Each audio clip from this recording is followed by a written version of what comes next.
warahmatullahi wabarakatuh. Waalaikumsalam warahmatullahi wabarakatuh. Baik Bapak Ibu sekalian, hari ini saya Amarati ingin berbagi praktik baik tentang bagaimana pemanfaatan PID dan rumah pendidikan agar mempermudah Bapak Ibu sekalian untuk belajar dan mengajarkan anak di dalam kelas kita. Bapak Ibu sekalian, sudah pernah mengakses namanya rumah pendidikan? Sudah. Apa saja Bu? Yang sudah cuci tangan Bu? Salah satu ruangnya? Ruang GT, ruang GTK. Kemudian ada lagi 8 ruang itu Bu. Ada ruang GTK, ada ruang murid, ada ruang sekolah, ada ruang bahasa, ada ruang ruang dan ruang orang tua. Nah, Bapak Ibu sekalian, kalau kita sebagai guru kemarin itu paling banyak menggunakan ruang GTK. Sebagai apa? Pelatihan mandiri. Nah, Bapak Ibu sekalian, ternyata kita punya satu ruangan atau satu ruang di dalam rumah pendidikan itu yang bisa menambah wawasan kita sebagai seorang guru. Bisa juga membuat pembelajaran menarik. Namanya apa? Ruang murid. Nah, coba kita coba. Maksudkan untuk mempermudah Bapak Ibu sebagai seorang guru. Nah, kita tengah bencana, kita nggak ada buku, kita punya namanya ruang murid. Ruang apa Bu? Murid. Ruang murid. Nah, ini dia. Ini mata pelajarannya Bapak Ibu sekalian. Ada bahasa Indonesia, ada matematika, ada pendidikan Pancasila, ada pendidikan jasmani olahraga. Jadi guru pojok, guru agama ada di sini Bapak Ibu sekalian. Nah, Bapak Ibu sekalian, ada dia interaktif, ada lab maya. Nah, kalau di sekolah kita tidak ada lab, ada lab maya. Jadi di dalam ruang murid itu Bu, banyak Bu.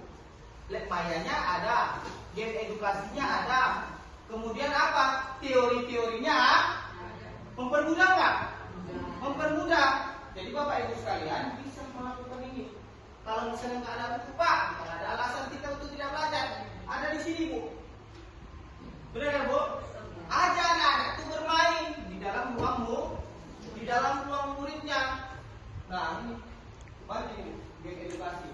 Ini mengenal bidang, kemudian tiga, kemudian di sini ada misi. Sesimpel ini kita bisa membuat sebuah media pembelajaran punya kita. Benar nggak Bu? Benar. Nah, ini dia Bu. Jadi ini punya kita nih. Nah, jadi definisinya juga dapat, materinya dapat nih Bu. Dapat nggak? Kemudian contohnya juga dapat. Di sini Bu, ada contohnya dari sawah. Ini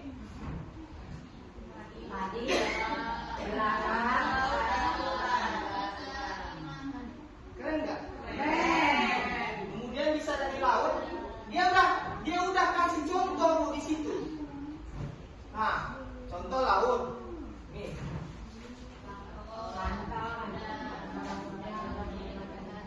Ada? Kita udah nggak Bapak Ibu sekalian? Itu pelajaran IPAS. Jadi Bapak Ibu sekalian boleh pelajaran apapun. Misal ini nggak sesuai nih Pak. Misalnya kami mau minta lebih banyak lagi itemnya. Buat di sini ya Bu. Di sini tanyakan apa saja.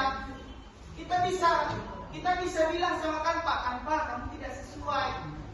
Hah? Tapi tidak jadi. Bagaimana Pak cara kita untuk supaya anak-anak kita bisa melihat punya kita? Ini Bu caranya. Ini kan udah kita racik nih, betul kan Bu? Gampang nggak tadi meraciknya? Gampang. Cuma satu prompt aja Bu bisa melahirkan seperti itu. Apalagi kita prompt kita banyak. Prompt itu adalah instruksinya. Instruksi apa yang mau kita ambil dari situ? Jadi contohnya kita mau buat ini, tinggal kita sebarkan ke anak-anak kita supaya ada pemahaman mereka. Bisa pembelajaran melalui digital. Kalau memang ada di sekolahnya ada Chromebook ataupun ada HP, maka kita kasihkan sama mereka. Tinggal kita lihat asesmennya. Bisa nggak Bu? Bisa. Gampang nggak? Gampang. Nah, jadi Bapak Ibu sekalian, saya akan mengaitkan bahwa kalau Bapak Ibu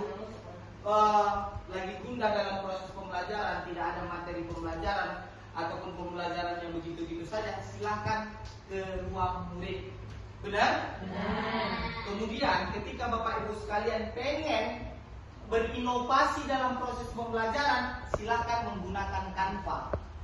Dan silakan menggunakan papan interaktif digital. Semuanya sudah serba canggih, serba mudah. Ada yang mau tanya kan, Bu?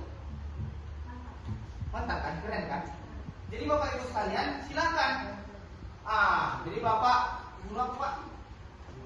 Guru kelas, bisa untuk kelas berapa? Kelas 5. Ayo kan Pak, itu aja bawa. Tapi jangan sama papannya. Jangan sama papannya, Pak. Jadi Bapak Ibu sekalian, penggunaan ruang murid ini dan rumah pendidikan ini adalah sebagai ikonnya guru-guru. Silakan manfaatkan sebaik-baiknya. Jika memang misalnya Pak, saya punya inovasi nih Pak, saya udah ketik itu tadi Canva itu punya saya bagus, saya mau buat ke ruang murid, boleh Pak, supaya ditonton orang. Namanya kita berbagi praktik Pak. Baik. Jadi Bapak Ibu sekalian, saya cukupkan sampai di sini. Mudah-mudahan apa yang saya sampaikan ini banyak manfaatnya dan mudah-mudahan bisa diterapkan di dalam kelas masing-masing. Oke? Assalamualaikum warahmatullahi wabarakatuh.